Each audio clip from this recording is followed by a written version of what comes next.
और रहा चमत्कार। आज ब्यावरा शहर में करनी सेना के राष्ट्रीय अध्यक्ष डॉक्टर राज शेखावत और प्रदेश अध्यक्ष इंदर सिंह राणा प्रेस वार्ता के साथ रूबरू ने कहा कि करनी सेना राजपूत समाज की नहीं अपितु सर्व समाज की है, जो कि अन्याय के खिलाफ है।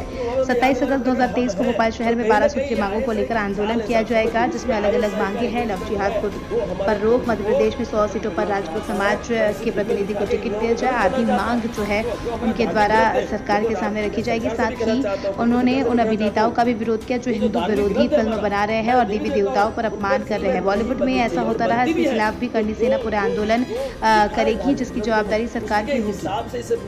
हमारे नहीं होते हैं, लेकिन हमने जो मांग रखी है, जो 12 मांगों को लेकर हम मैदान में उतर रहे हैं, उनमें से जो मुख्य हमारी मांग है वो क्षत्रियों को सत्ता में ज्यादा से ज्यादा भागीदारी दिलाना है। और उसी दिशा में हम लोग ये क्षत्रिय एकता महापड़ाव यात्रा का आयोजन कर रहे हैं। उसी दिशा में हम लोग क्षत्रिय एकता महापड़ाव का आयोजन भोपाल में 27 अगस्त को करने जा रहे हैं। मांग जो है वो मांग 12 मांगे हैं, उनकी सूची मैं आपको दे चुका हूँ, सॉफ्ट कॉपी आपको भेज चुका हूँ। तो सारी की सारी मांगों में जैसे जो मांगे मुख्यतः जो मांगे विधानसभा चुनाव में ज्यादा भागीदारी है, उसके अलावा क्षत्रिय कल्याण बोर्ड का गठन है, लव जिहाद लैंड जिहाद को लेके हम लोग कानून बनवाना चाहते हैं, सनातन बोर्ड के गठन की हम लोग मांग कर रहे हैं, EWS की जो विसंगतता है उनको दूर करवाने के लिए हम बात कर रहे हैं, क्षत्रिय छात्रों के लिए समस्त जिलों में हॉस्टल की व्यवस्था हो, महापुरुषों और वीरांगनाओं का इतिहास संरक्षित करने के लिए समिति का गठन हो।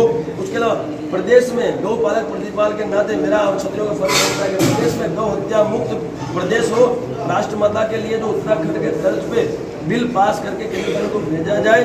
उसके अलावा लव जिहाद और लैंड जिहाद में कड़े कानून बने, ताकि हमारे जो हिंदुस्तानी इसका भोग बन रहे वो इससे बचे। साथ ही साथ सभी भूतपूर्व सैनिक, अर्धसैनिक बल और शहीद परिवारों को आर्थिक सहाय मिले और सरकारी नौकरी में उनको प्रधानता मिले। एट्रोसिटी का विरोध नहीं कर रहे, किंतु इसका दुरुपयोग रोका जाए और जो एक सहायता राशि मिलती है इन लोगों को राशि बंद की जाए।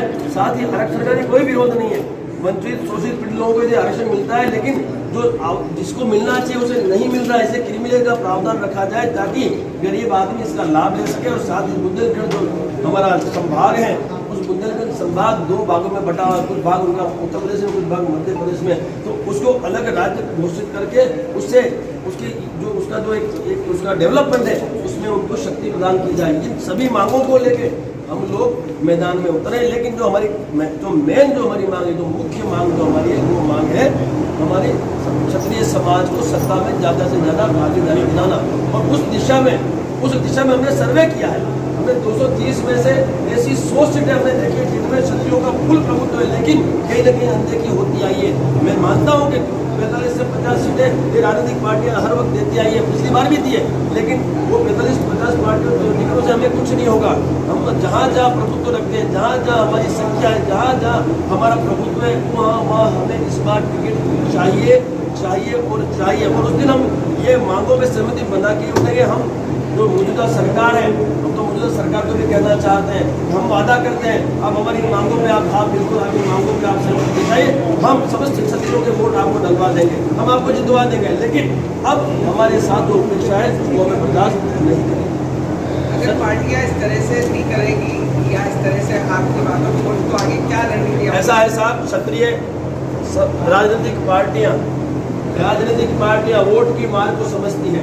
और ये कार्यक्रम का आयोजन मैंने क्यों चुनाव से पहले किया है, क्योंकि इन राजनीतिक पार्टियों को हमें बताना है कि यदि आप हमारी इन मांगों पे सहमति नहीं जताते हैं तो हम आपको वोट की मार अवश्य मानेंगे। हो सकता है मेरा क्षत्रिय समाज इस चुनाव का बहिष्कार भी करे, हो सकता है हम नोटा का उपयोग भी करें, हो सकता है कि हम निर्दलीय लोग भी खड़े करें, ठीक है। हम हर तरीके से हम इस मैदान में उतरे हैं, पर हमें विश्वास है कि राजनीतिक पार्टियां कभी नहीं चाहेगी उनका नुकसान हो। और इतनी बड़ी बड़ी पार्टियां हैं, उनके पास सब इंटेलेक्चुअल लोग बैठे हैं, हमें पूरा विश्वास है कि हमारी इन मांगों पर सहमति अवश्य होगी और राजनीतिक पार्टियां